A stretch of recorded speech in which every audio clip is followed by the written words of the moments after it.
రాష్ట్రాన్ని అభివృద్ధి పథంలో పయనింపజేసేందుకు ముఖ్యమంత్రి చంద్రబాబు నాయుడు నేతృత్వంలోని కూటమి ప్రభుత్వం నిరంతరం కృషి చేస్తోందని మాజీ మంత్రి ఎమ్మెల్సీ అల్లపాటి రాజేంద్ర ప్రసాద్ అన్నారు. పట్న 21, 22 వార్డులో గురువారం రాత్రి ఇంటింటికి తెలుగుదేశం కార్యక్రమం నిర్వహించారు. మాజీ మంత్రి ఎమ్మెల్సీ అల్లపాటి రాజేంద్ర ప్రసాద్ పార్టీ నాయకులు కార్యకర్తలతో కలిసి ఆయా వార్డుల్లో పర్యటించారు. స్థానికులను కలుసుకుని వారికి అందుతున్న సౌకర్యం, సమస్యల్ని తెలుసుకున్నారు. కూటమి ప్రభుత్వం చేపడుతున్న అభివృద్ధి, సంక్షేమం, సామాజిక మార్పు కోసం చేస్తున్న కృషిని వివరించారు. మహిళల కోసం ప్రత్యేకంగా చేపడుతున్న కార్యక్రమాలను వివరించారు. ఆర్థిక వనరులు సరిపడా లేకున్నా అన్ని వర్గాల ప్రజల సంక్షేమానికి కృషి చేస్తున్న చంద్రబాబును ఆశీర్వదించాలని కోరారు. గత 5 సంవత్సరాల కాలంలో మీరు పరిపాలించిన 5 ఏళ్లలో ఏ వర్గానికి సంబంధించి మీరు న్యాయం చేశారని చెప్పి నేను అడుగుతా ఉన్నాను.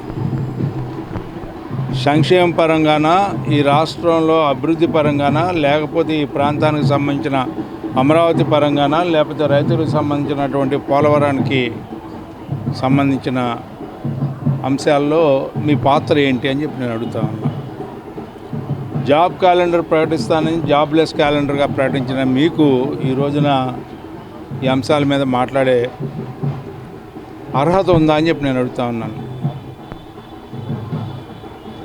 పాడిందే పాటరా పాచిపల్లి దాసుడా అన్నట్టు ఏదో మాట్లాడాలని ప్రయత్నిస్తూ ఉంటే గొంతు ఉందని చెప్పి, నోరుందని చెప్పి, నాలుక ఉందని చెప్పి, విమర్శించే భావస్వేచ్ఛ ఉందని చెప్పి రాజ్యాంగబద్ధంగా ఈ రోజున మీరు మాట్లాడుతూ ఉన్నారు. రాజకీయ పార్టీకి తగునా అని చెప్పి నేను అడుగుతా ఉన్నా. రాజకీయ పార్టీ లక్షణాలు మీకు ఎవరికైనా ఉన్నాయా అని చెప్పి నేను అడుగుతా ఉన్నాను. సిద్ధాంతపరమైన ఆలోచన మీకు ఏదైనా ఉందా అని చెప్పి నేను అడుగుతా ఉన్నాను. మీరు పాలించిన 5 ఏళ్ల కాలంలో మీరు ప్రజల దగ్గరికి వెళ్ళలేని పరిస్థితుల్లో పరదాలు కట్టుకొని తిరిగిన వాళ్ళు, చెట్లు నరికిన వాళ్ళు, మీరు ఇంక దేని గురించి మీరు మాట్లాడటానికి అర్హత ఉందని చెప్పి నేను అడుగుతా ఉన్నాను. ఏ అర్హత లేనటువంటి మీరు ఈ రోజున మరలా ప్రజల్లోకి వచ్చి మాకేదో ఉంది, ఏదో జరిగిపోయింది, ఏదో మాట్లాడుతున్నాం అని చెప్పి అంటే, ఇవాళ మీరు నిన్న కాక మొన్న హైకోర్టులో 2వ పిల్లేశారు. ఎందుకు కొట్టేశారు? దేనికి కొట్టేశారు? అంటే మీకు కనీసం ఏ రకంగా పిల్లేయాలో కూడా తెలియకుండా బుర్ర జల్లాలనే ప్రయత్నం మీరు చేస్తూ ఉన్నారు.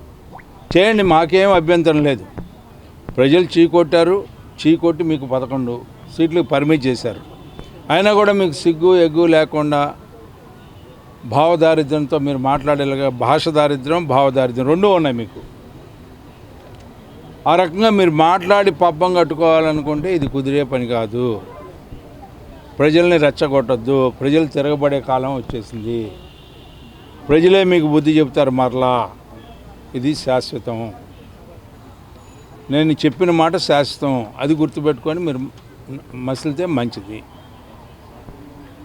అంతేగాని మీరు ఏదేదో మాట్లాడితే సహించి ఊరుకోవటం అనేది సాధ్యం కాదు. ఇంకా పైన మీరు బోండా మా మీద దాడి చేశాడు, లేకపోతే ఇంకోటి అంటే మీ ఇష్టం వచ్చి మాట్లాడితే ఊరుకోవడానికి ఏమైనా ఇక్కడ సిద్ధంగా లేదు ఎవరు.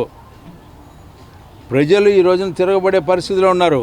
ఎందుకంటే ఉద్యోగం వస్తే మీకు ఉద్యోగం ఎట్లా వచ్చిందో మాకు తెలుసు అని చెప్తా ఉన్నారు.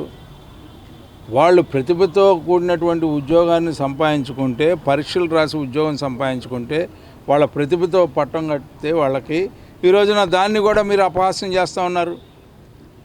మీలాగా ప్రశ్నాపత్రాలను దొంగలించాలా, మీలాగా చనిపోకపోయినా కూడా చనిపోయినట్టుగా కారుణ్య నియామకాలు చేయాలా. మరి అలాంటి